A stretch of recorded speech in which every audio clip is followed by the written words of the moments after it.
오늘 우리에게 주신 하나님의 말씀을 함께 보도록 하겠습니다. 오늘 우리에게 주신 하나님 말씀은 고린도후서 12장 7절부터 9절까지 말씀입니다. 임재 시각을 바꾸다라는 제목을 가지고 여러분과 함께 말씀을 나누겠습니다. 저 한 절 여러분 한 절 교독하겠습니다. 내가 받은 엄청난 계시들 때문에 사람들이 나를 과대평가하는지도 모릅니다. 그러므로 내가 교만하게 되지 못하도록 하나님께서 내 몸에 가시를 주셨습니다. 그것은 사탄의 하수인이라고 할 수 있는데 그것으로 나를 치셔서 나로 하여금 교만해지지 못하게 하시려는 것이었습니다.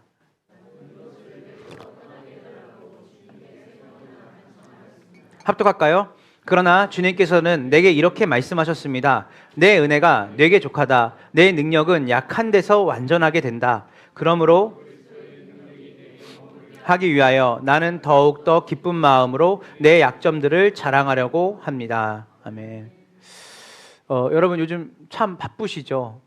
그러니까 언제부터 우리가 바빴을까요? 우리 아이들도 바쁘다는 이 말을 달고 살아요. 아빠 바빠요. 기쁜 마음 뭐 좀 하자면 바빠요, 아빠. 사랑해 바쁘대요. 근데 아이들만 바쁜 게 아니라 여기 있는 여러분들도 바쁘고 대한민국 전체가 바쁜 것 같습니다. 현대인들을 정의하는 단어가 여러 가지가 있을 텐데 그래도 꼭 하나를 뽑자고 한다면 저는 단연 분주함이라고 생각합니다. 분주함, 바쁨, 분주함. 여러분 트렌드 코리아라는 베스트셀러 책을 알 겁니다. 서울대학교 소비자학과 김난도라는 이 명예교수가 중심이 돼서 팀을 이루어서 매년마다 이 책을 냅니다. 그 연도마다 트렌드 코리아라는 책을 내는데 매년 한국 사회와 소비 시장의 변화를 10가지 핵심 키워드로 정리해서 이제 그거를 책으로 트렌드를 분석해서 내는 내용인데요. 이 2024년이죠. 이제 재작년입니다. 그때 트렌드 코리아가 대한민국의 트렌드를 분석해서 대한민국은 지금 이런 트렌드를 가지고 있다라고 해서 10가지를 발표했는데 그 중에 하나가 뭐냐면 분초 사회다. 대한민국은 분초 사회. 들어보신 분도 있을 겁니다. 이 분초 사회가 뭐예요? 사람들이 이제는 돈보다 시간을 더 중요시 여기는 시대가 됐다는 거예요. 예전에는 돈이 전부다라고 생각했다면 이젠 다른 변화가 생겼는데 이제는 시간을 사기 위해서 돈을 버는 사람들이 나왔다는 거예요. 그래서 돈이 중요해, 시간이 중요해. 예전에는 무조건 돈이었다면 이 책이 말합니다. 시간이 돈만큼 중요하다고 답하는 사람, 그 이상 중요하다는 사람들이 많아졌다라고 말을 해요. 그만큼 시간의 가성비가 중요해진 거죠, 이제는. 그래서 책 읽을 시간이 없으니까 운전이나 출퇴근길에 오디오북을 듣기도 하고 팟캐스트를 듣기도 해요. 그리고 IT 기술의 발달로 인해서 지루할 틈이 없는 재미있는 콘텐츠들과 또 그리고 우리가 이전에는 굳이 알지 않아도 되는 그런 어떤 정보들이나 과학이나 의학이나 그리고 여러 가지 분야 안에서의 정보들이 막 쏟아져 나와요. 그러면서 이 김난도 교수는 뭐라고 말하냐면 예전에는 사람들이 소유 경제, 내가 얼마나 많은 물질을 가졌고 재산을 가졌는지에 대한 관심이 많았다면 지금은 경험 경제로 이동했더래요. 경험 경제. 그러니까 뭔 말이냐면 이제는 내가 경험하고 보고 듣고 할 수 있는 것들이 너무 많아지니까 얼마나 많은 경험을 하냐, 얼마나 많은 것을 보고 얼마나 많은 것을 느끼고 내가 그것들을 습득하느냐가 뭐냐면 그들에게 재산이 있다는 거예요. 그러니까 뭐냐면 시간의 밀도가 점점 높아지고 있는 거죠. 이제 경험할 게 너무 많아진 거예요. 볼 것도 많아졌고 습득해야 될 것들이 많아져요. 그러니까 눈을 뜨자마자 스마트폰을 확인하고 쏟아지는 정보 속에서 할 일들이 태산같이 많아지고 이것은 우리를 분주하게 만들고 바쁘게 만들죠. 그래서 이 김난도 교수는 이렇게 말해요. 현대인의 상태를 결핍된 과잉이라 그래요. 결핍된 과잉.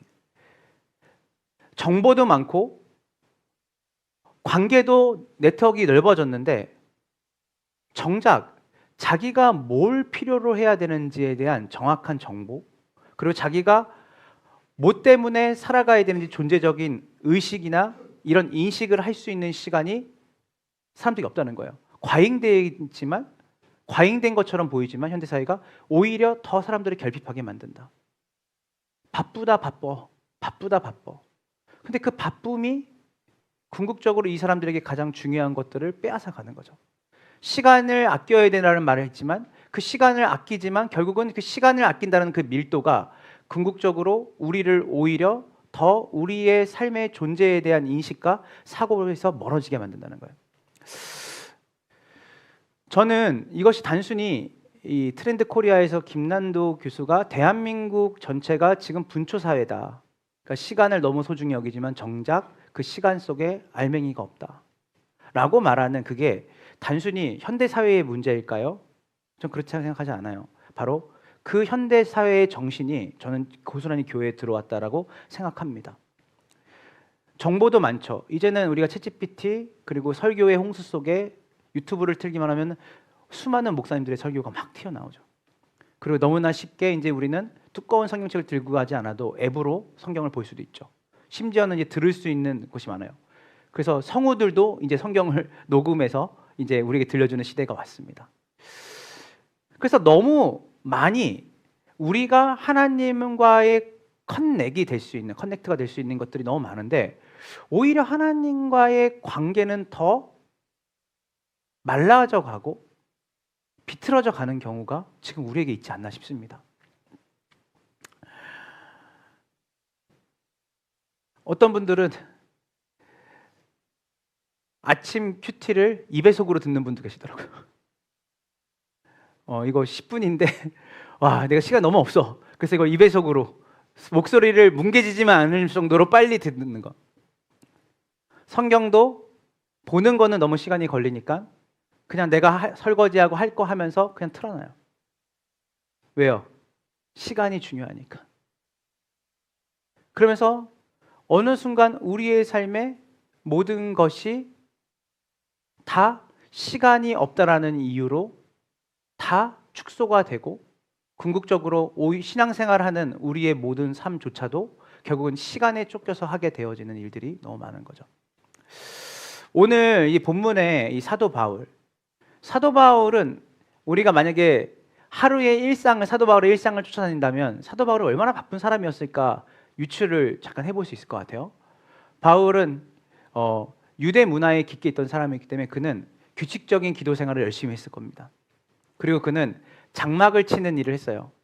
고된 노동입니다. 그래서 그는 일터에 나가서 일을 하던 사람이었고 특별히 그는 여러 교회를 개척하고 그 사람들을 목양했고 말씀을 전했고 또 그리고 이방인들, 복음을 듣지 못한 사람들에게 전도하고자 하는 그 부르심에 대해서 강력히 생각했던 사람이기 때문에 그의 삶은 사람들을 만나고 일하고 늦은 밤까지 또 이른 아침부터 자기의 삶은 모든 것이 경건 생활과 하나님이 맡기신 일들에 대해서 또 그리고 일터에서 그의 생업을 위해 일해야 되는 여러 가지 일들로 그의 삶은 꽉꽉 채워졌을 거예요.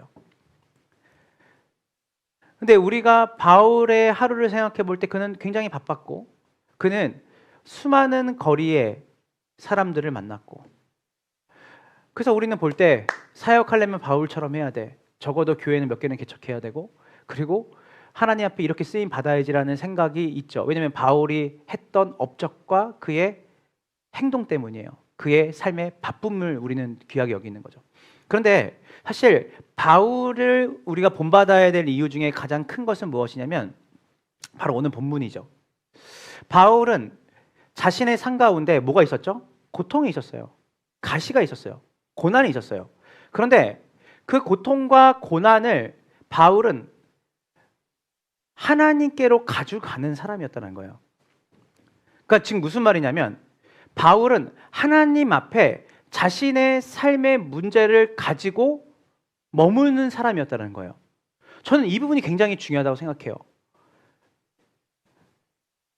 바울이 가졌던 가시는 녹록치 않은 가시예요. 고통이었죠.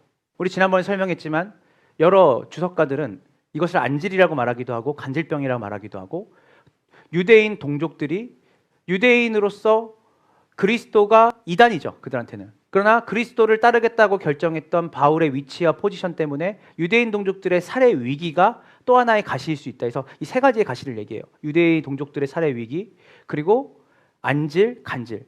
이 세 가지 중에 어떤 것이어도 사실은 바울의 인생 가운데 끌어내고 싶은 일이었을 거예요.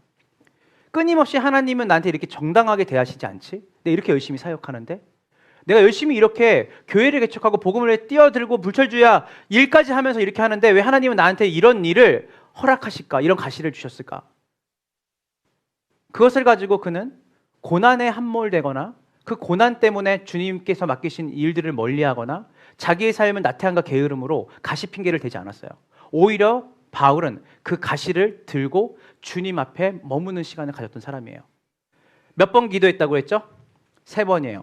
3번이라는 숫자는 첫 번째, 두 번째, 세 번째라고 하는 그 의미도 있지만 사실은 그렇지 않은 가망성이 큽니다. 사실 이 3이라는 숫자는 신학적으로 의미가 있는 거예요.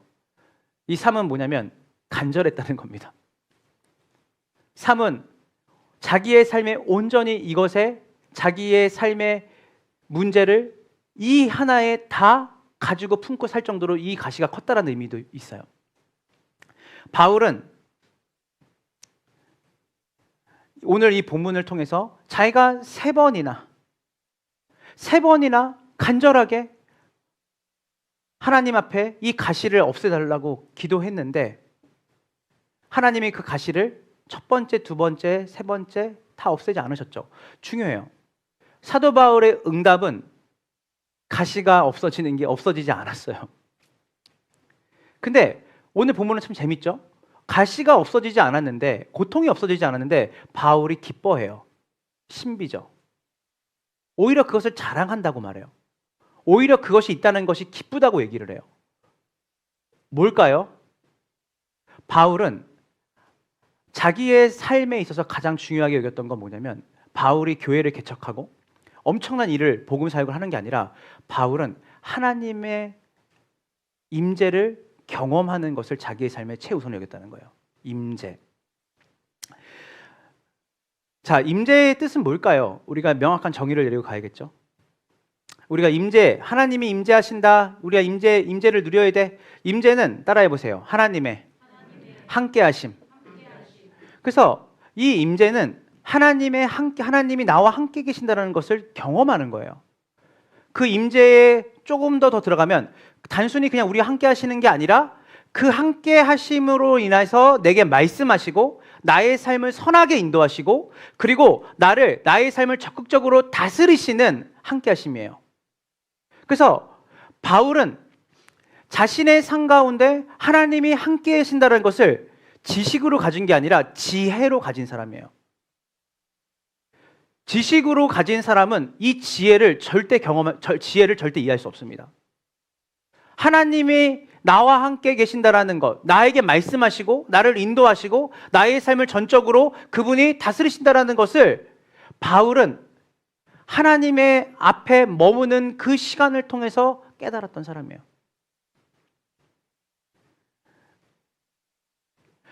우리 첫 번째 대지를 함께 보도록 하겠습니다. 같이 읽어볼까요? 준비 시작. 여러분, 우리는 경건생활, 가들리니스라고 해요. 여러분이 너 경건생활 했어? 라고 할 때 이 경건에 이미 갓이라고 하는 하나님이 들어있어요.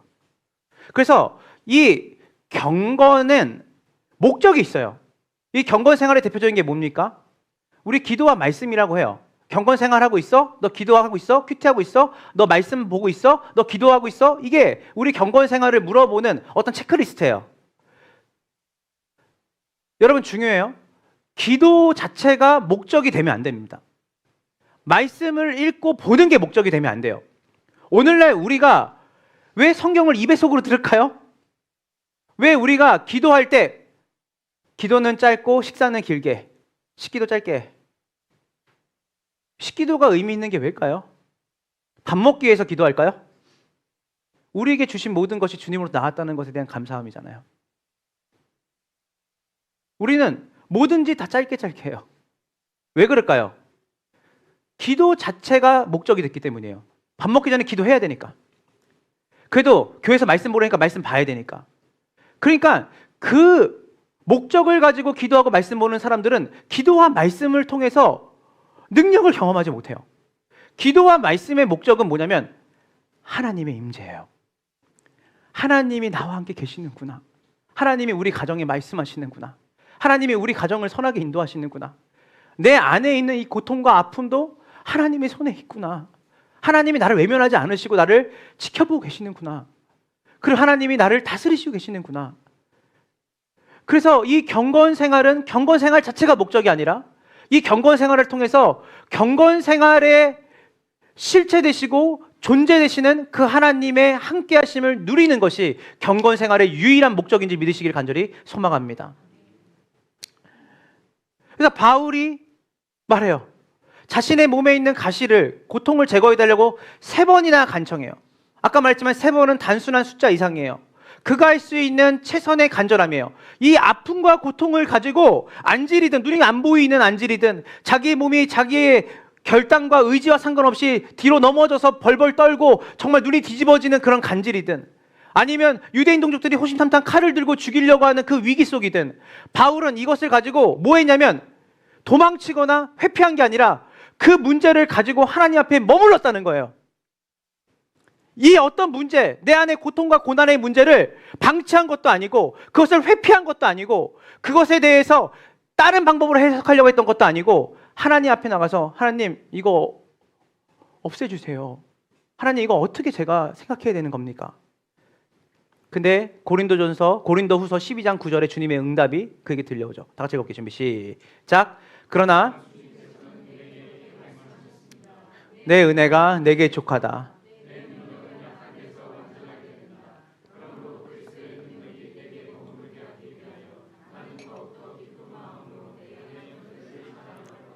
자, 만약에 잘 생각해 보세요.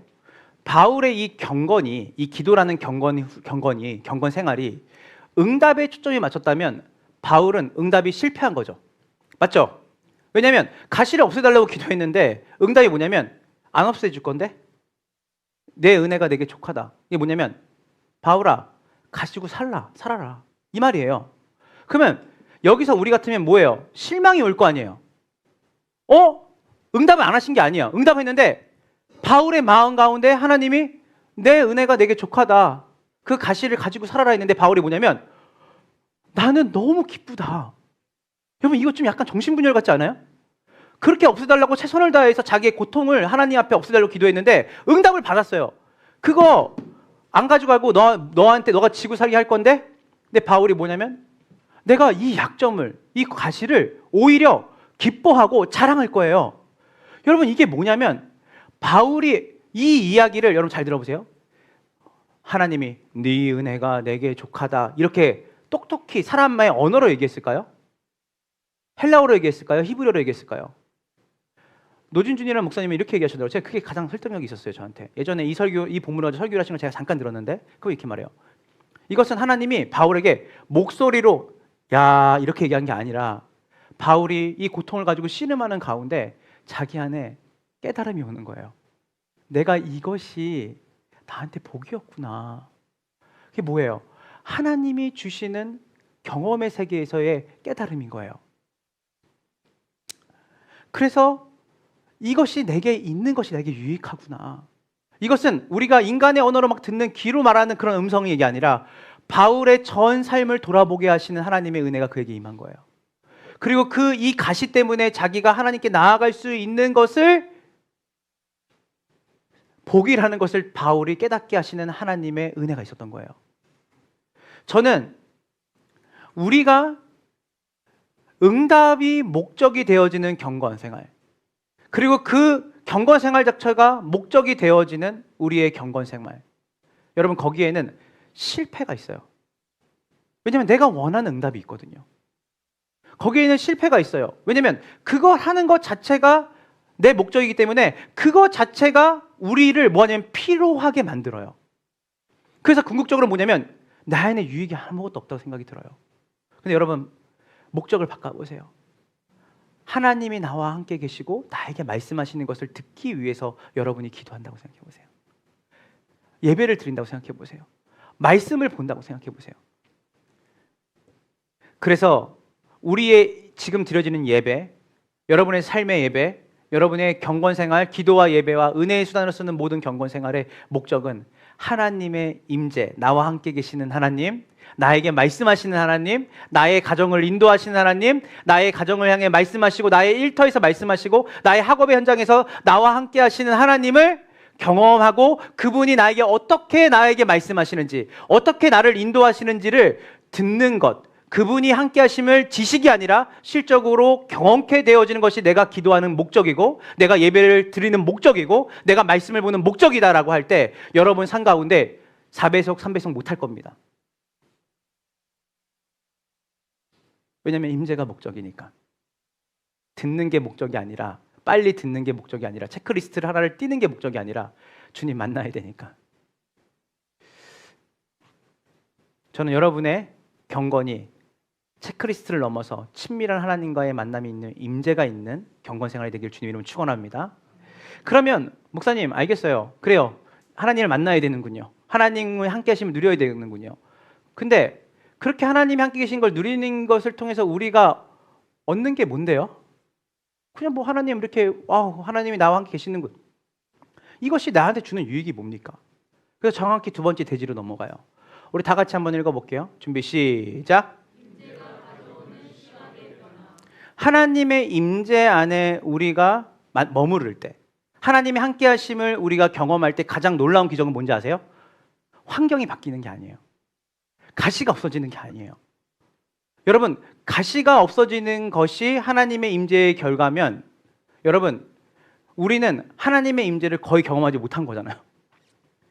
여러분의 기도의 응답이 많았을 때보다는 시간이 지나고 나니까 응답되지 않은 것도 은혜였구나라는 것도 많아요. 우리 안에.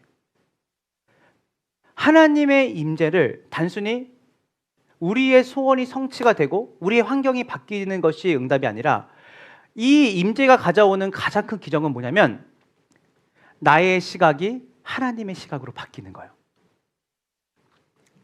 내 삶의 고난과 고통을 나는 내 경험의 세계에서 내 이해의 세계에서 내가 그 고통과 그 고난을 이해하려고 하니까 계속해서 뭐냐면 다람쥐 쳇바퀴식으로 돌아가요. 그런데 기도하다가 하나님의 임재를 누리게 되고 경험하게 되면 내 경험의 세계와 내 이해의 세계를 넘어서 하나님의 시각이 쑥 들어와요. 그거 가시 아니다. 그 질병 치료하는 것이 능사가 아니라 그것이 너에게 복일 수 있다. 이것은 우리 안에서 나올 수 없는 거예요. 주님께서 우리에게 말씀해 주셔야 돼요. 주님께서 우리에게 격려해 주셔야 되고 주님이 이 모든 것들을 붙잡고 계시다는 것을 믿으셔야 돼요. 그것은 우리의 응답의 문제가 아니에요. 그래서 같은 현실을 보는데 전혀 다르게 보이는 일이 벌어지는 거예요. 바울을 볼까요? 바울이 하나님의 그 세 번째 나아갔을 때 하나님의 임재 속에서 들려오는 하나님의 함께 하시는구나. 이 가시가 있음에도 불구하고 하나님이 일하시는 게 아니라 하나님이 가시를 통해서 일하시는구나. 가시가 있음에도 불구하고가 아니라 하나님이 이 가시를 통해서 나에게 말씀하시는구나. 여러분, 이거는 사람이 가질 수 있는 통찰이 아니에요. 바울은 처음에 이 가시를 뭐라고 얘기하냐면 따라해 보세요. 사탄의 하수인. 이게 뭐냐면 바울이 너무 괴롭게 하니까 이거 사탄의 하수인이다. 이거 진짜 완전 마귀가 진짜 나를 죽이려고 이렇게 하는 거다. 근데 바울이 하나님의 임재를 경험하고 나서 하나님의 음성을 듣고 나서 하나님의 말씀을 듣고 나서 뭐라고 말해요? 이것은 고린도후서 12장 9절을 함께 바울의 고백을 봅시다. 준비 시작.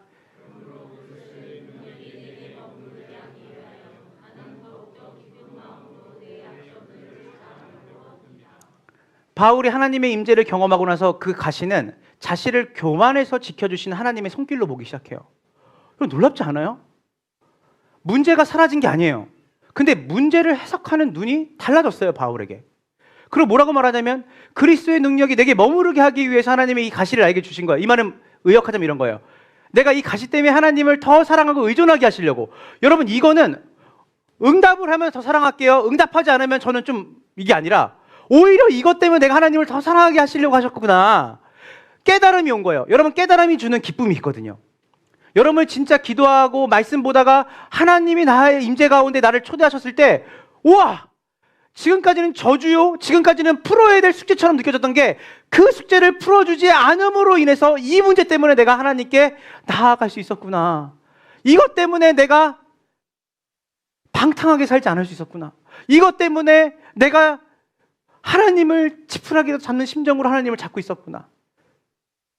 나는 이게 해결이 되는 게 축복인 줄 알았는데 이거 자체가 해결되지 않음이 하나님이 내 삶의 복이라고 말씀하시는 것을 경험하게 되는 거예요. 뭐예요? 환경의 변화가 아니라 환경을 보는 시각이 변하는 거예요. 분당우리교회 이찬수 목사님이 그 얘기를 하시더라고요. 신앙생활을 한다는 것은 인생을 해석하는 틀을 갖게 되는 거래요. 또 다른 틀. 여태까지는 내 해석을 내 경험과 주변의 사람이 말하는 경험의 세계에서 해석을 했는데 이제는 하나님의 시각으로 내 인생을 해석할 수 있는 눈이 띄어지는 거야. 그것이 하나님의 임재를 경험하는 거예요. 여러분, 욥을 볼까요? 여러분, 욥은 어떤 사람이었죠? 동방의 의인이었고 하나님께 너무 많은 복을 받은 사람이에요. 근데 욥에게 고난이 오죠. 그래서 욥기서는 거의 1장부터 38장까지 뭐냐면 고난에 대한 얘기예요. 여러분 생각해 보세요. 자녀들을 일시에 한 번에 다 잃었어요. 자녀를 낳으신 분이 있을 거예요. 자녀들이 사고로 다 잃어버린다고 하면 그 고통은 생각도 하고 싶지 않죠. 그런데 그것뿐만이 아니었어요. 자기가 평생 동안 읽었던 재산이 하루아침에 말도 안 되게 자연재해와 강도들을 통해서 다 뺏겨버렸어요. 통장의 잔고를 보고 내 삶의 부동산을 보고 내가 갖춰놓은 것들이 어떻게 보면 그에게 하나님이 주신 복처럼 느껴졌는데 그것이 하루아침에 다 사라져버렸어요. 더 나아가서 뭐였어요? 자기의 몸에 질병이 시작이 된 거예요. 여러분, 삼박자잖아요. 삼박자. 자녀도 잃었어. 재산도 다 사라졌어. 그리고 자기 몸에 질병이 와서 자기 몸 하나를 감당하기가 너무 힘든 상황이 된 거예요. 이쯤 되면 자살을 생각해야 돼요. 근데 욥에게 있어서 가장 힘들었던 건 뭐냐면 하나님이 자기를 안 돌보시는 것 같은 거예요. 영적인 문제도 있었어요. 친구들이 뭐라고 말했냐면 계속 이랬어요. 왜 고난이 왔는지 생각해봐. 욥의 친구들이 욥에게 와서 그러면 고난의 이유에 대해서 계속 생각해보라 그래요. 혹시 네가 잘못한 거 있는 거 아니야? 그래서 계속 근데 그 친구들의 그 말이 욥에게 되게 고통스러웠어요. 내가 하나님께 무슨 잘못을 그렇게 했길래 하나님이 자녀들까지 다 데려가고 다 모든 걸 데려가시지? 모든 걸 뺏어가시지? 나중에 부인은 욥에게 하나님을 저주하고 침을 뱉고 죽으라고 했어요.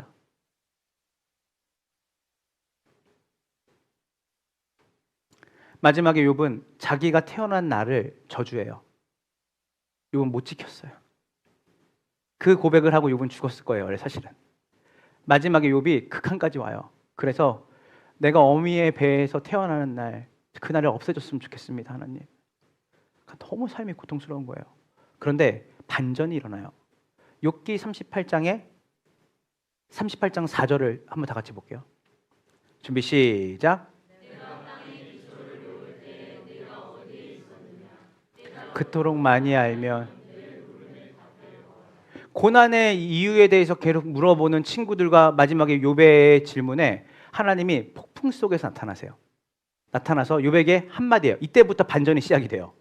여러분 보세요. 되게 중요한 거예요. 성경의 원리가 이래요. 욥이 고난의 이유에 대해서 왜 나는 이런 삶을 살아야 되고 왜 이런 삶으로 형성되어졌어야 됐고 나는 왜 하는데 주님이 하시는 방법은 굉장히 달라요. 주님이 요 앞에 욥이 죽을 것처럼 자기의 고통에 대해서 막 씨름하고 고통이 왜 왔는지 물어보는데 주님이 딱 서서 하는 게 뭐냐면 넌 대장부처럼 허리를 펴라. 그리고 말해요. 땅에 기초를 놓을 때 네가 어디 있었냐? 뭐냐면 하나님이 창조 세계를 얘기를 하시는 거예요. 근데 욥이 회복이 됐어요, 여러분. 우리 여기 되게 중요한 원리가 있어요. 우리는 수많은 사람들을 상담하게 될 거예요. 앞으로 살면서 자녀들을 상담하든 우리가 그리스도인으로서 후배들을 상담하든 내가 가정을 이루게 되면 가정을 이루기 전에 사람들이 오든 뭐든 중요한 게 뭔지 아세요? 여러분의 경험의 세계에서 얘기할 수 있는 것은 굉장히 한정적이에요. 저는 나이를 들면서 답을 내리지 못하는 고통의 문제도 너무 많더라고요. 예전에는 내 경험에 의하면 때로는 어떤 사람의 경험에 의하면 맞아요. 이 지식이 우리에게 약간의 유익과 도움을 줄 수 있어요. 그런데 그렇게 도움을 줬던 사람들은 몇 달이나 안 지나서 다시 그 자리에 돌아오더라고요. 굴다리로. 욥의 회복은 누구를 만났을 때 일어나냐면 크신 하나님을 만날 때 이루어졌어요. 그래서 가장 중요한 상담과 가장 중요한 만남은 어떤 만남이냐면 그 고난 가운데 죽고 싶은 사람을 나를 의존하게 만드는 게 아니라 어떠한 기법을 의지하게 만드는 게 아니라 이 사람이 하나님을 의지하게끔 나오게 만드는 그 만남과 대화가 우리 안에 이루어져야 돼요. 욥의 회복은 폭풍 속에서 하나님이 나타났을 때 욥은 거기서부터 더 이상 자신의 고난에 대해서 얘기하지 않았어요. 왜 그랬을까요? 자신의 고난보다 자신의 삶보다 크신 하나님, 세상을 다스리시는 하나님, 고난에 함몰되어서 나는 왜 이런 고난을 당해야지라고 하는 그런 시야를 가지고 끊임없이 자기 안에 굴을 파서 들어가고 있던 욥에게 너 시야를 들어봐. 고난에 너무 함몰되어 있구나. 나를 봐.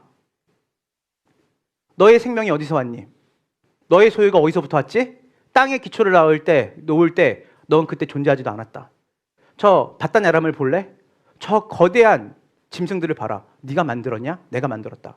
바다의 항로를 누가 길을 텄냐? 하늘의 별을 누가 만들었지? 근데 여러분 이게 뭔데 회복이 될까요? 고난의 이유에 대해서 해결해 준 것도 아니야. 갑자기 죽은 자식들이 아빠 갑자기 눈을 떴는데 다시 살아났어요. 이렇게 돌아온 것도 아니에요. 그리고 물질이 다시 돌아온 것도 아니에요. 근데 욥이 어디서 회복이 일어나냐면 전에는 주님을 귀로만 들었는데 이제는 주님의 얼굴을 보아하는, 귀가 아니라 눈으로 보아하는 게 뭐예요? 하나님이 이렇게 크신 분이었구나. 이렇게 위대하신 분이었구나. 기도는 특별히 하나님의 임재 안에 들어가면 우리에게 변화가 생기는데 환경이 변화가 돼서 우리가 환경이 변했으니까 잘 살아야지가 아니에요. 우리의 어떤 고난보다 문제보다 크신 하나님을 만나는 게 하나님의 임재를 경험하는 거야. 그래서 임재는 하나님이 누구이신지를 우리에게 보여줘요. 하나님 말씀이 들려져요.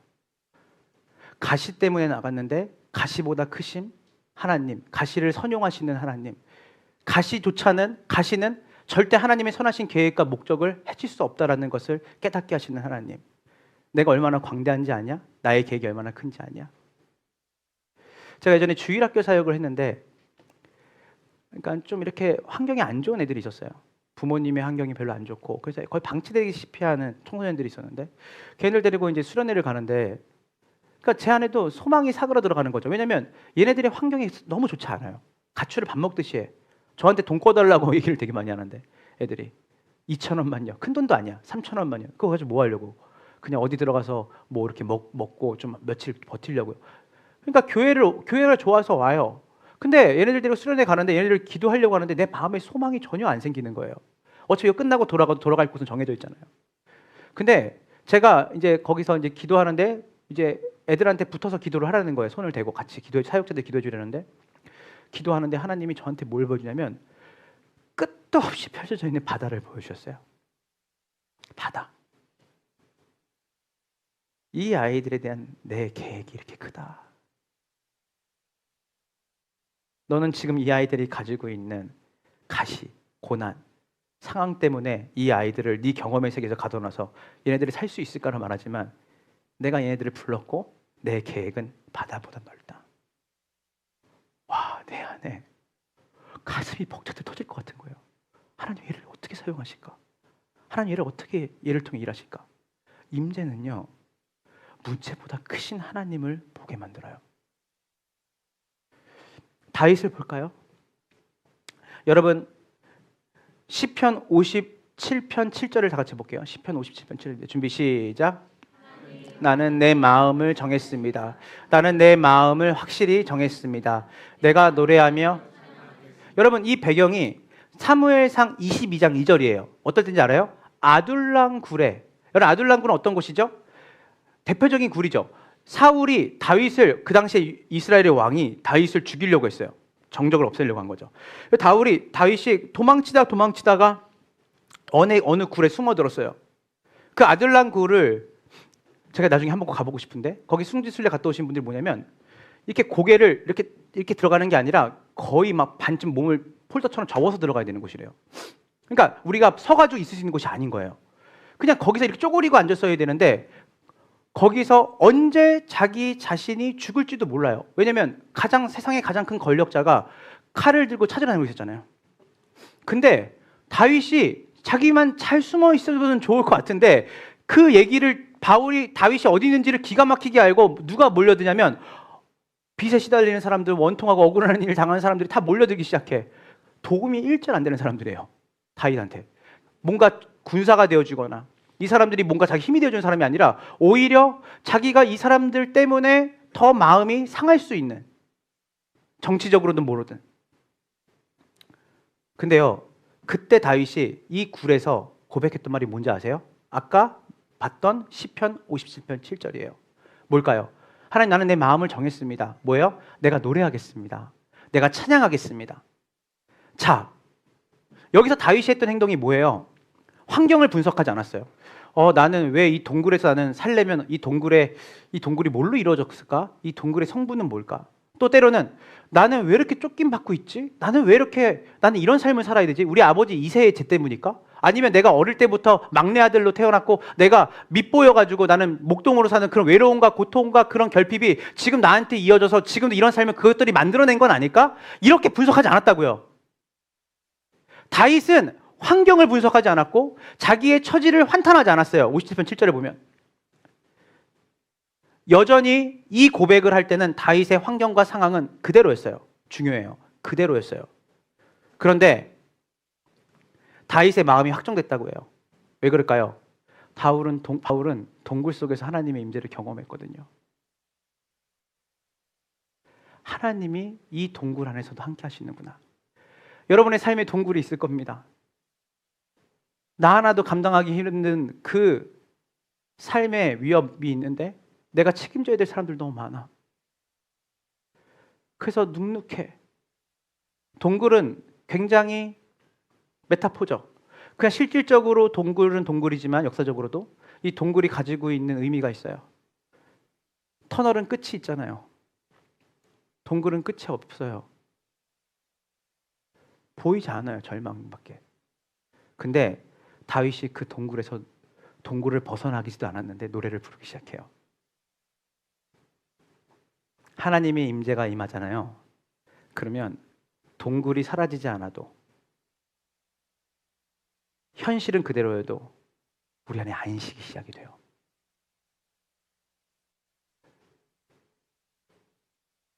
캄캄한 동굴이 하나님의 날개 안에 품어지는 동굴로 바뀌는 거예요. 여러분, 임재를 언제 경험하셨어요? 정말 살아계신 하나님이 나와 함께 하신다라는 것. 어쩌면 2025년도 또 지금도 우리는 하나님의 임재를 경험하지 않고 우리가 예배를 드리는 것이 많을 수도 있어요. 하나님의 임재를 목적으로 하지 않고 우리는 삶을 살았던 게 많을 수도 있어요. 임재가 우리의 시각을 변화를 가져오죠. 얼마 전에 우리 교육자들이랑 우리는 항상 목요일 날 거의 2시간 정도 모여서 회의하고 기도하는데요. 매주 목요일마다 하는데, 그래도 우리 교회만큼 사역자들이 함께 모여서 기도하는 교회가 많지 않을 겁니다.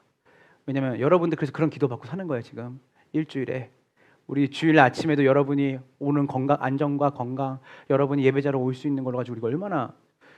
제가 오늘 좀 늦었는데 엘리베이터가 내렸는데 막 울부짖는 소리가 들려요.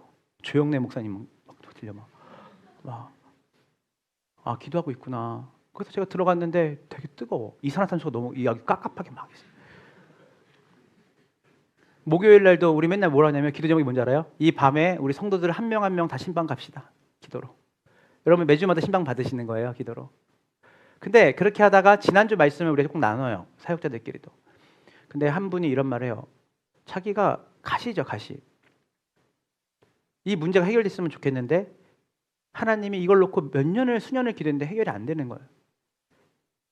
그래서 이걸 해결이 되면 행복이 시작될 것 같고 해결이 되면 숨통이 트일 것 같은데, 근데 한 분이 그런 얘기를 해요.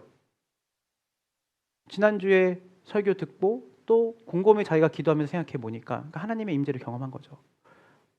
아, 하나님이 해결해 주실 능력이 없어서 해결해 주신 게 아니라 해결해 주실 수 있는데 하나님이 해결해 주시지 않았구나. 오히려 그 해결되지 않은 문제 때문에 본인들이 수년 동안 하나님의 도우심과 위로하심과 격려를 받는 게 너무 많았다는 거예요. 그러면서 뭘 말하냐면 해결해 주시지 않음으로 자기들이 받은 복과 은혜를 세워서 얘기를 해주는 거예요. 저는 속으로 어떤 생각했냐면 입으로도 얘기했구나 그때. 이거는 진짜 기적이죠. 여러분 생각해 보세요. 바울이 했던 말은 기적이에요. 정말 없애고 싶은 고통, 고난. 근데 이것이 나에게 복이고 나는 오히려 이 약점을 자랑하고 나는 이걸로 해서 기뻐한다라고 하는 말을 여러분 어떻게 해요? 그거는 사람이 할 수 있는 게 아니에요. 하나님이 하셔야 가능해요. 보는 관점이 바뀌는 거예요. 하나님의 시각으로 바뀌는 거예요. 가나안 땅에 있는 아낙 자손들이 밥처럼 느껴지는 거예요. 하나님의 관점이 더딥어져야 우리의 삶에 빛이 비쳐요. 여러분 못 벗어나요. 동굴이에요, 인생은. 죽을 때까지 여러분 안에 여러분의 경험과 여러분의 힘으로 살아가는 삶의 끝은 뭐냐면 허무함과 공허함과 고통의 연속이에요. 우리가 생각하는 이상, 우리가 생각하는 그 세상이 바뀌고 나에게 모두가 환대하는 그런 세상 오지 않습니다. 여기서 우리에게 소망이 있다면 이 세상에서 우리가 빛과 소금의 역할을 감당할 수 있는 힘은 바로 주님을 만나는 것에 있어요. 예배 때마다 주님을 만나야 돼요. 제가 좋아하는 찬양 리더가 있는데 그 리더가 되게 바빠요. 그러니까 우리나라에서 가장 유명한 찬양팀이에요. 근데 얼마 전에 차를 같이 마시는데 여기 근처에 있어서 같이 마셨어요. 차를 마시는데 내가 이랬어요. 막 우리가 재밌게 얘기하면서 우리 사람은 다 이기적이다 라는 얘기를 했어요. 우리가 다 사람은 다 이기적인 것 같다.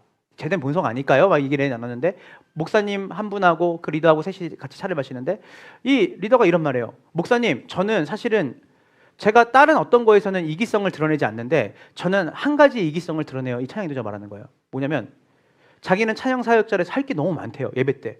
근데 자기는 자기가 할 거 하면서도 눈과 귀는 절대 안 뺏긴대요. 왜냐하면 자기는 나보다 이기적인 사람이 있을까 할 정도로 예배 때 하나님의 임재를 갈망한대요.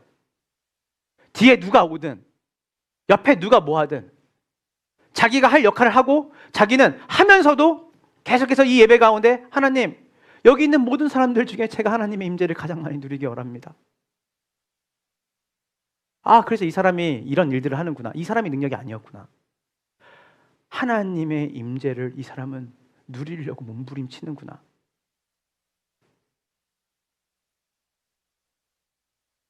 기도를 인스턴트로 하는 게 아니에요. 말씀을 인스턴트로 하는 게 아니에요. 주님이 여러분한테 홈워크를 내주는 게 아니에요. 숙제를 내주는 게 아니에요.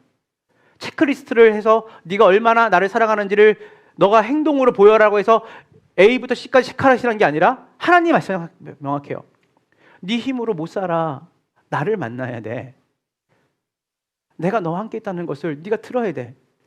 그래야 네 시선으로, 네가 가진 경험으로 네가 보는 그것은 저주일지 모르지만 내가 그것을 보게 할 때 그것이 너에게 어떻게 선용되어지는지, 그 크신 하나님의 계획과 다 알 수 없지만 아까 마지막 찬양처럼 하나님의 그 크신과 위대하심 앞에 나의 작은 존재가 그분이 나를 자녀라고 말하고 그분이 나를 위해서 자신의 전부를 내주며 사랑했다면 지금 있는 내 문제도 그분의 손에 있다는 것에 대한 신뢰, 그것이 우리의 삶의 복이 되는 거예요. 그러면 이 임재는 마지막 대진입니다. 이 임재는 저절로 이루어질까요? 여러분들이 그냥 길을 가다가 하나님이 나한테 임재를 하셔. 여러분, 우리가 항상 생각하는 게 뭐냐면 따라해 보세요. 하나님의 주권, 그리고 인간의 책임. 하나님이 주권적으로 모든 걸 다 하세요. 맞아요. 그래서 우리는 하나님의 주권을 얘기해야 돼요. 그러나 동시에 성경은 우리에게 인간의 책임에 대해서 얘기를 해요. 이거는 구원에 대한 얘기를 하는 게 아니에요. 우리가 하나님께서 우리 구원받은 성도들의 상 가운데 서신서의 대부분은 우리에게 뭘 말하냐면 그렇게 살라라고 얘기를 해요. 하나님이 다 하신다고 하는데 그렇게 살라라고 얘기해요. 왜 우리 헷갈려요? 하나님이 다 살게 하신다는 거야? 아니면 우리 보고 살라고 하는 거야? 근데 이 두 가지가 성경은 다 들어있어요. 그래서 통합적인 이해가 필요해요. 여러분, 그래서 이 임재는 하나님이 주시기를 원하세요. 믿으십니까? 근데 이 임재는 뭐가 필요할까요? 연습이 필요해요. 여러분, 이 책을 추천합니다. 로렌스 형제의 하나님의 임재 연습이라는 책이 있어요. 임재 연습. 이분은 장애를 가졌어요. 장애를 가져서 직장 생활을 하고 일터에서 일을 하는데 18세기 사람이에요. 하는데 어느 일터에 가도 꾸중을 듣는 거예요. 왜냐면 장애가 있으니까 자기 뜻대로 몸이 잘 안 움직여져. 그래서 어디 가든 천대를 받아. 그래서 이 사람이 어디냐면 한 수도원에 들어가게 해요. 왜냐면 인생이 너무 힘들고 하니까. 수도원에 들어갔는데 거기 그 책의 내용이 뭐냐면 그 수도원장하고 계속 질의를 해요. 계속 얘기를 해요. 근데 여기서 이 로렌스라고 하는 사람, 형제인데 형제들이 아니라 한 명이에요. 로렌스라는 사람을 형제로 부르는 거예요. 형제님 자매처럼. 근데 이 로렌스가 거기서 뭘 하냐면 이 고통과 이 자기의 삶에 대한 비참함, 그리고 나아질 것 같지 않은 자기의 삶, 뻔한 거예요, 자기가. 근데 로렌스라는 이 사람이 뭘 선택하는지 알아요? 내가 하나님을 만나야겠다, 매일. 내가 이것만 되면 되겠다. 그러니까 자기의 경험과 자기의 삶의 처지를 보고 그걸 분석한 게 아니라 하나님을 만나면 되겠다. 그래서 접시를 닦는 일을, 그러니까 거기서도 허드렛 일을 맡기거든요, 이 사람한테. 접시 닦는 일을 시켜요. 그래서 이 사람의 하루의 일과가 뭐냐면 일어나서 접시만 계속 닦아요. 근데 거기서 뭘 말하냐면 놀랍도록 하나님을 경험하는 거예요. 접시 하나를 닦더라도 이것을 가지고 먹는 사람들이 자기 마음에 심겨지는 거예요. 그들의 삶, 그들의 미래, 그들의 소망의 주님이 되시기를 진짜 바라고 하니까 여기서 복음 전도가 일어나요. 여기서 주님의 일을 보게 돼요. 근데 그 임재를 연습하는 것을 로렌스는 정말 피 흘리기까지 해요. 내가 하나님 앞에 서야겠다. 하나님 오늘 만나야겠다. 나 하나님 만나지 않으면, 하나님이 나와 함께 하신다는 것을 듣지 못하면 제 인생은 절망입니다. 그 안에 하나님의 임재에 대한 갈망이 그 안에 있었어요. 그래서 그 책은 소망과 기쁨의 얘기밖에 없어요. 겉으로 볼 때는 가장 열악하고 가장 힘든 장애를 가지고 살아가면서 가장 고된 일을 하는 사람인데 그 사람은 거기서 가장 기뻐하는 사람이 돼요. 왜일까요? 그가 가지고 있는 힘과 적극적인 사고방식이나 누군가의 조언이 아니라 진짜 하나님을 만나요. 그래서 이 하나님의 임재 연습이라는 책에서 제가 너무 이 문구가 좋아서 제가 여러분에게 좀 같이 나누고 싶었어요. 다 같이 읽어볼까요? 준비 시작.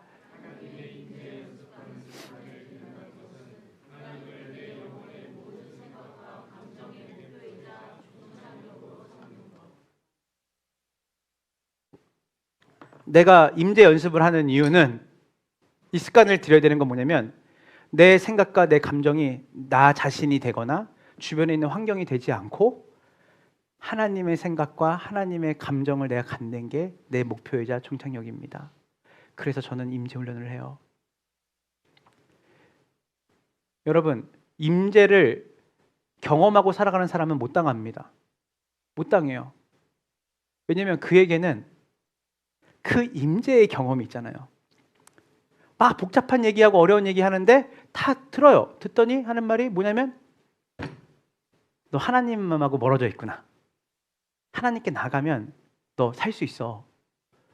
지식이 아니라 지혜로 말하는 거예요. 지식은 이성의 문제예요. 지혜는 존재의 문제예요. 그 존재로 그것을 경험한 사람은 진짜 뭘 말하냐면 진짜 기도해봤어? 진짜 하나님의 임재를 하나님 만나봤어? 너 그것만 세워지면 다 살 수 있어. 우리 일부 예배 때 그런 얘기 했어요. 우리가 아이들에게 줄 수 있는 가장 큰 복이 뭐겠냐?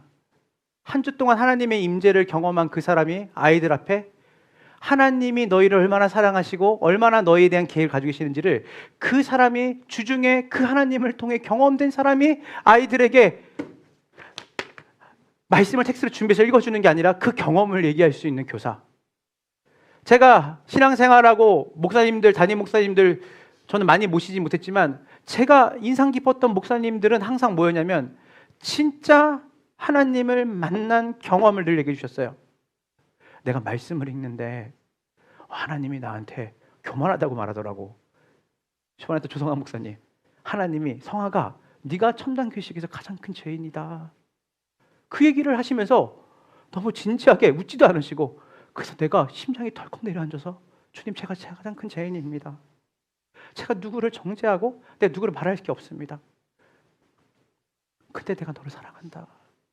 죄인된 너를 내가 사랑했다. 그 이야기를 제가 한 달에 2-3번씩 듣고 살았어요. 왜냐하면 그분이 그렇게 하나님과 기도를 통해 하나님 임재를 나가는 거예요.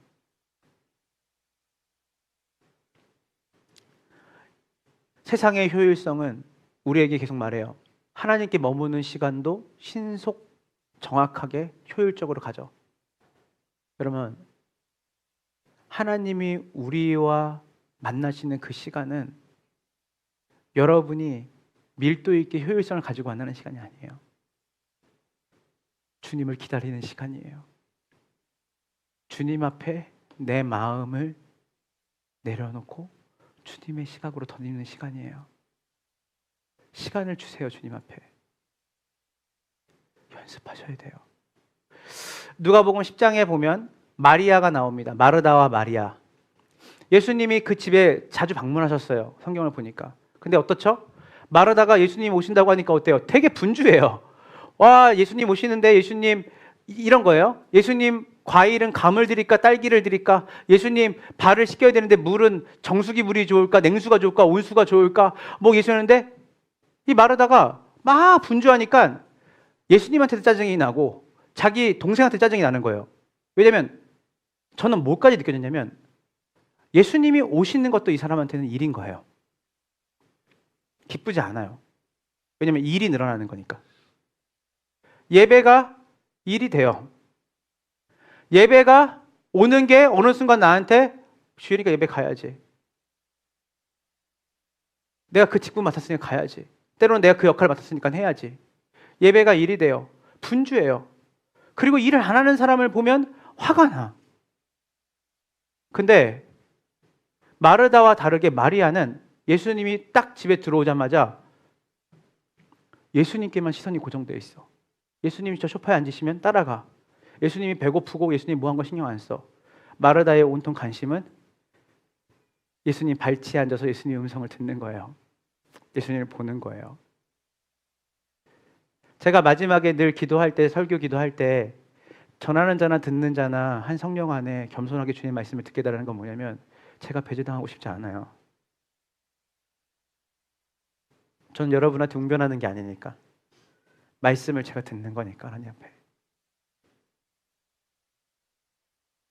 예배 때 하나님을 만나는 것에만 집중하세요. 이게 사라지면 의자가 불편하고 덥고 춥고 옷이 오늘 불편한 것 같고 사람들이 어떻게 보는지 그게 아니라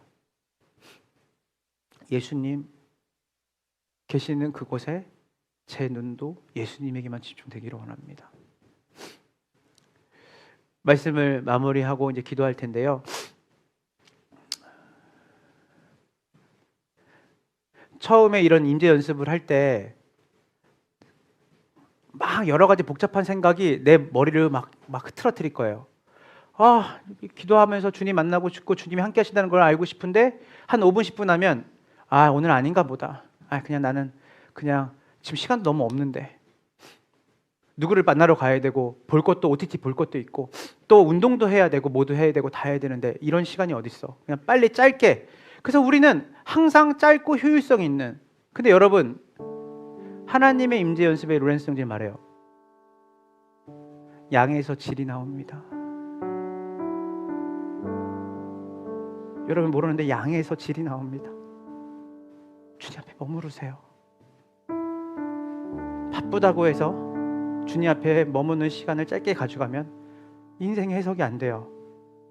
계속 끊임없이 내 자라온 삶을 탓하게 돼요. 끊임없이 내 안에 잘못된 습관들을 탓하게 돼요. 주님 말씀하세요. 너는 내 사랑하는 딸이다. 내가 내 아들을 내어줄 만큼 너 사랑했다. 내가 너를 창조한 그 목적대로 내가 너를 회복했다. 그래 너는 그 회복으로 갈 거다. 그분은 말만 하시는 게 아니라 그분은 그렇게 할 수 있는 능력이 있으신 분이에요. 그분께 시간을 드려야 돼요. 가시를 가지고 그분께 나아가 가시를 해석해달라고 기도해 주세요. 기도하세요. 가시를 내버려 두면 그 가시가 여러분을 살해하는 무기가 돼요. 진짜 영성은 뭔지 아세요? 환경이 바뀌지 않았는데 그 환경 안에서도 찬양할 수 있는 거예요. 환경이 바뀌면 좋죠. 그러나 환경이 바뀌는 게 좋은 것만은 아닙니다. 어떤 환경 속에서도 내게 능력 주신 자 안에서 내가 능치 못한 일이 없다라고 했던 바울의 고백처럼 복음은 환경을 탓하는 게 아니라 어떤 환경 속에서도 꽃을 피니까 그 능력은 주님으로부터 나와요. 주님의 임재를 경험하는 일에 최우선순위를 두고 살아보세요. 나를 골치 썩였던 그 자녀가 있기 있었기 때문에 내가 기도할 수 있게 돼요. 내가 힘들고 나를 어렵게 하는 사람들 때문에 사람은 믿을 게 안 되는구나, 주님밖에 없구나 라는 것을 기도하다 깨닫게 돼요.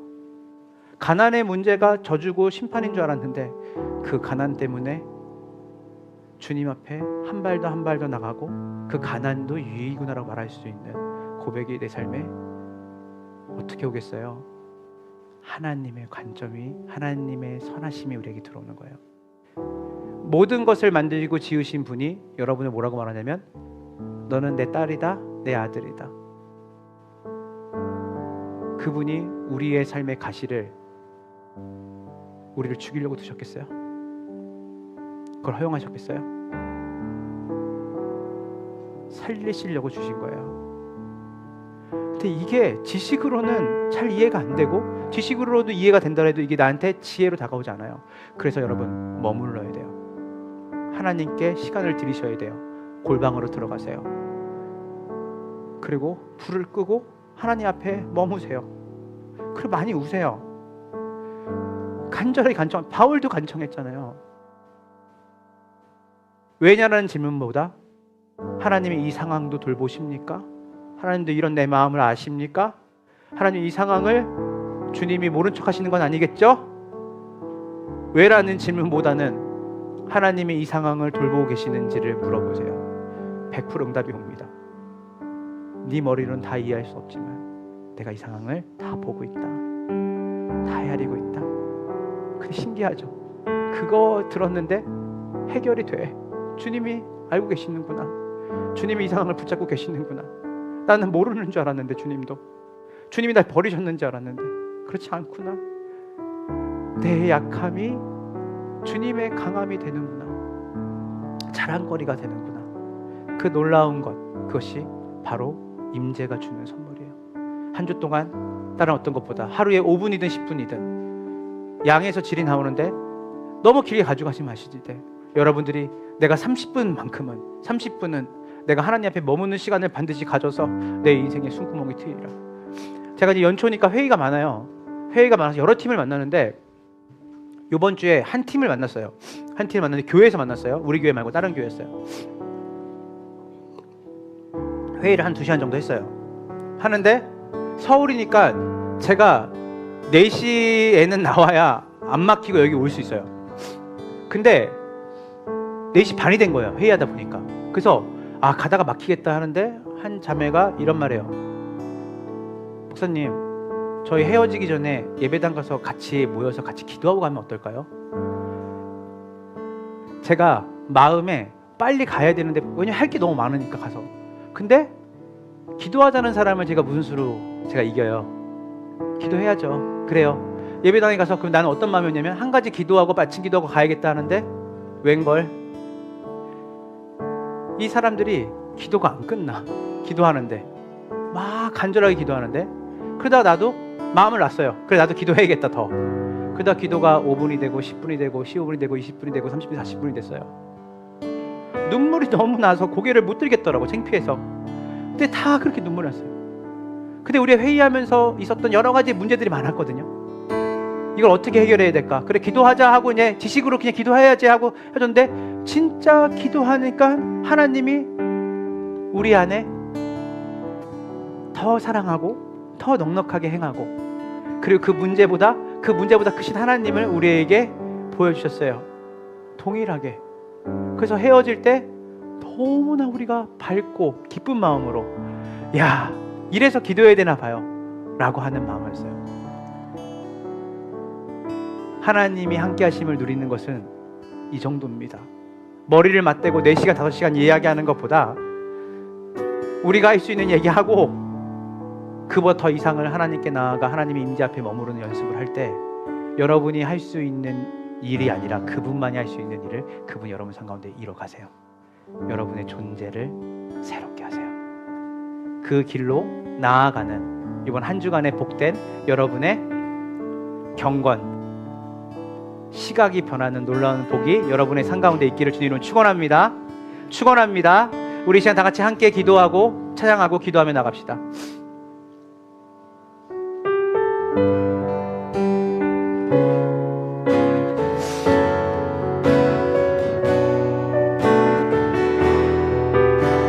우리 말씀 기억하면서 찬양합시다. 하늘을 본 별도 없이 정신없이 세상을 살다가 마음의 먹먹함이 내 삶을 짓누를 때, 그제서야 주님을 찾습니다. 행복을 느낄 겨를도 없이 분주하게 세상을 살다가 마음을 허무함이 내 삶을 짓누를 때, 그제서야 주님을 찾습니다. 오늘도 여전히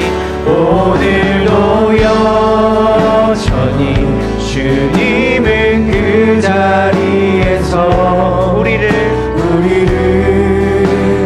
끊임없이 돌보시는데, 부족한 내 영혼은 아직도 갈 길을 모릅니다. 내게 믿음 주소서. 내 연약한 마음 돌보소서. 한없는 주님의 사랑 알게 하소서.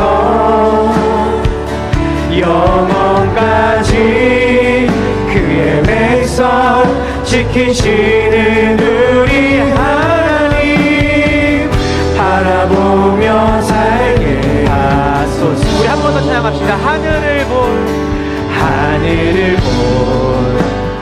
별일도 없이 정신없이 세상을 살다가 마음의 먹먹함이 내 삶을 짓누를 때, 그제서야 주님을 찾습니다. 행복을 느낄 겨를도 없이 분주하게 세상을 마음의 먹먹함이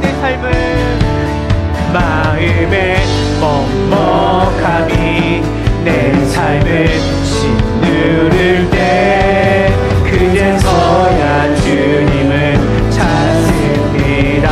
언제나 사랑의 주님은 언제나 사랑의 주님은 그 자리에서 우리를 끝까지 놓지 않고 붙드시는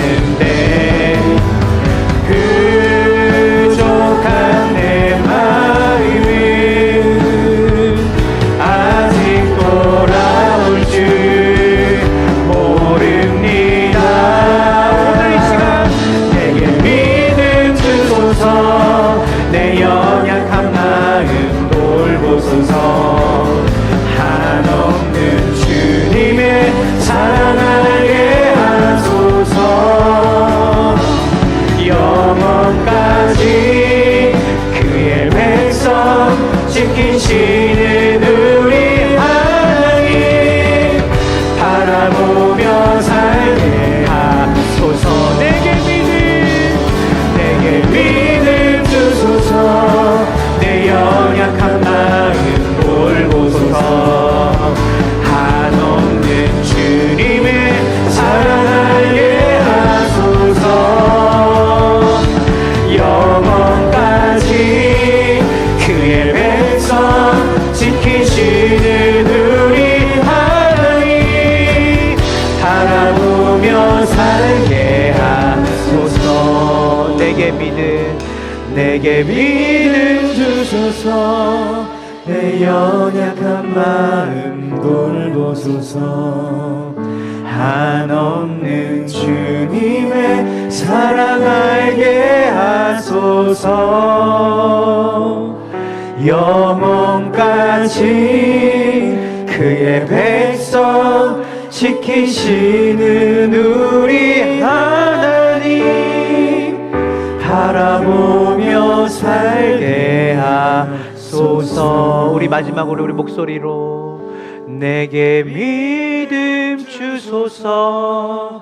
내 연약한 마음 돌보소서.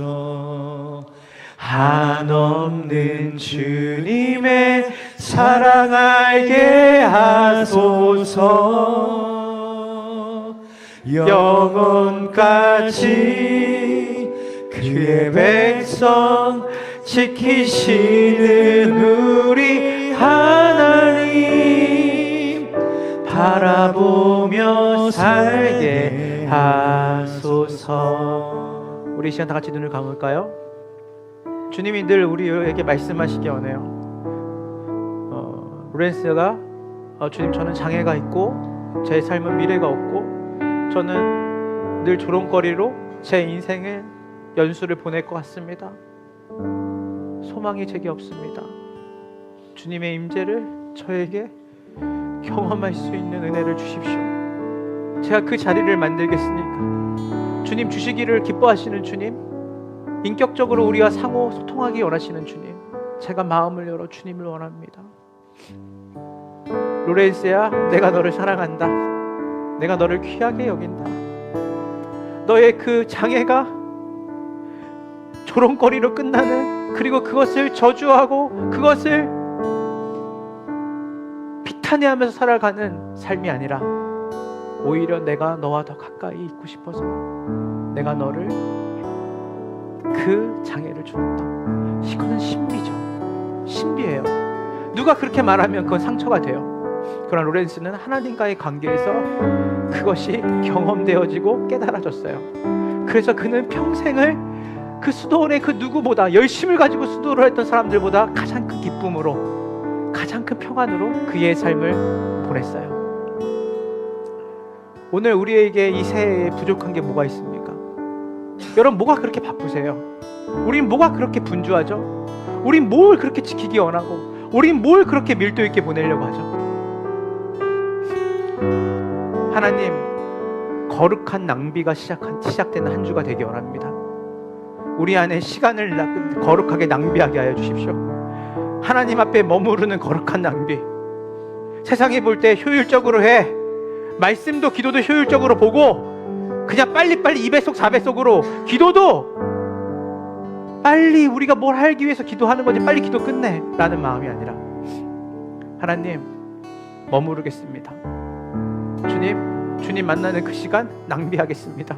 세상이 볼 땐 낭비, 그러나 가장 위대한 낭비, 주님의 임재를 기다리고 주님의 임재 옆에 나아가는 그 시간을 이번 한 주 동안에 우리의 삶에 드리는 복된 검단 함께하는 교회 성도들이 되기를 바랍니다.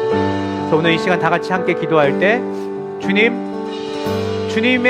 음성, 주님의 말씀, 주님의 인도하심, 주님이 내 가정과 내 삶과 내 자녀들과 내 미래와 내 인생을 주님께서 돌보신다는 거, 주님이 함께 하신다는 거, 내가 가시처럼 여겨졌던 그것조차도 주님이 내가 그를 보고 있다, 내가 돌본다, 내가 너와 헤아릴 수 없는 생각과 내가 계획을 가지고 가고 있다, 문제보다 큰 나를 봐라 라고 하는 주님의 임재 없이 살아갈 수 없습니다. 세상에 빼앗기지 않겠습니다. 우리의 마음과 귀를 빼앗기지 않고 분주하게 마르다처럼 종교생활하지 않겠습니다. 주님이 시간 가운데 한 주 동안 임재 연습이 시작되게 하시고 거룩한 시간의 낭비가 우리의 삶에서 일어나고 회복되게 하여 주시옵소서. 우리 이제 다시 주일자 기도하며 우리의 시각의 변화를 위해 주일자 기도하며 나아갑시다. 주여,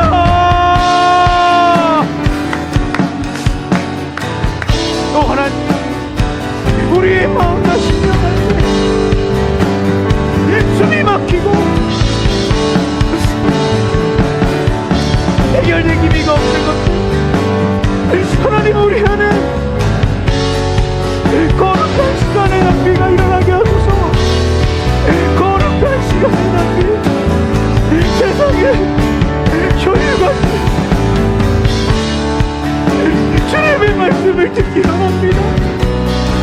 주님 앞에 머물기 원합니다. 주님께 귀를 기울이기 원합니다.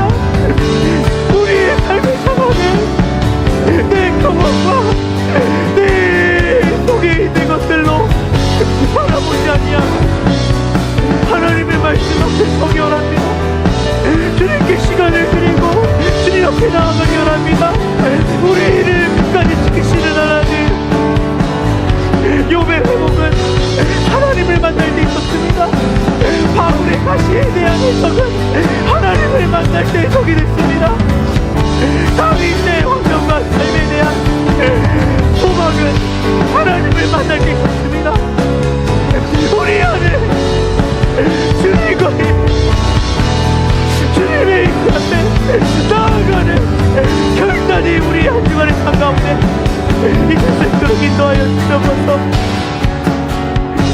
하나님, 우리여 주님의 시간을 갖게 하소서. 우리의 인생의 모든 것을 주님으로 물들어주게 하소서. 우리 가정을 바라보는 시선, 내 삶을 바라보는 시선, 내 주변을 보는 시선, 주님을 만나지 않으면 하나님, 생명이 아니라 죽음밖에 볼 수 없습니다. 하나님, 내 삶의 가시와 고난이 하나님 주님 앞에 서게 되어지기 원합니다. 주님의 눈으로 보기 원합니다. 우리 안에 나올 수 없는 시선, 우리 안에 나올 수 없는 해석, 주님의 말씀 앞에 우리를 배우시고 우리를 인도하시고 우리를 교훈하시고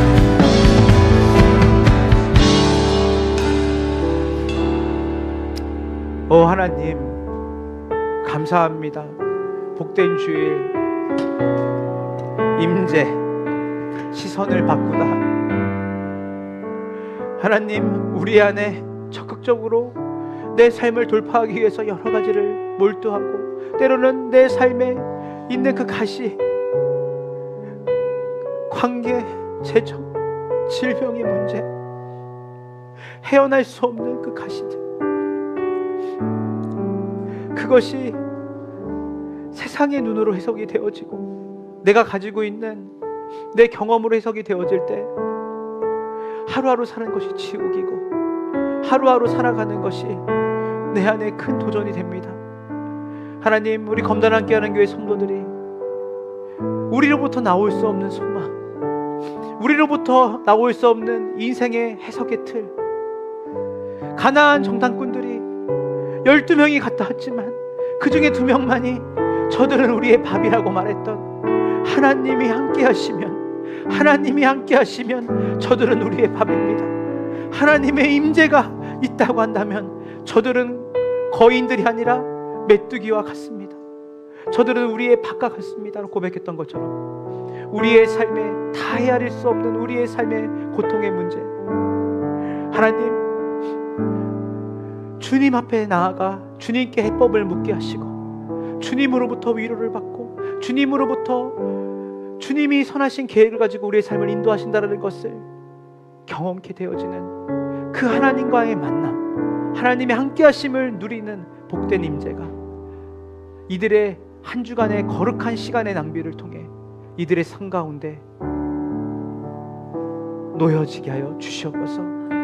오늘 이 시간 결단하는 기도가 우리 가운데 있기 원합니다. 주님, 한 주간 주님 없이 살지 않겠습니다. 주님, 그냥 그렇게 체크리스트로 말씀 보지 않겠습니다. 기도하지 않겠습니다. 그냥 예배하지 않겠습니다. 주님 만나는 일에 나의 에너지를 드리겠습니다. 나의 환경을 드리겠습니다. 그 결단이 있는 우리 검단 함께하는 교회 모든 성도들이 되게 하여 주시옵소서. 지금은 우리 구주 예수 그리스도의 은혜와 아버지 하나님의 크신 사랑과 성령 하나님의 교통하심이 오늘 하나님의 임재, 그 임재를 갈망하고 그 임재 없이 살아가는 삶을 원치 않으므로 하나님의 임재를 누리는 삶으로 살아가기로 결단하며 자신의 시간을 주님 앞에 낭비하듯이 드리기로 결단한 우리 검단 함께하는 교회 모든 성도들의 삶과 그들의 가정과 일터와 학업 가운데 지금으로부터 영원까지 함께 있을지어다.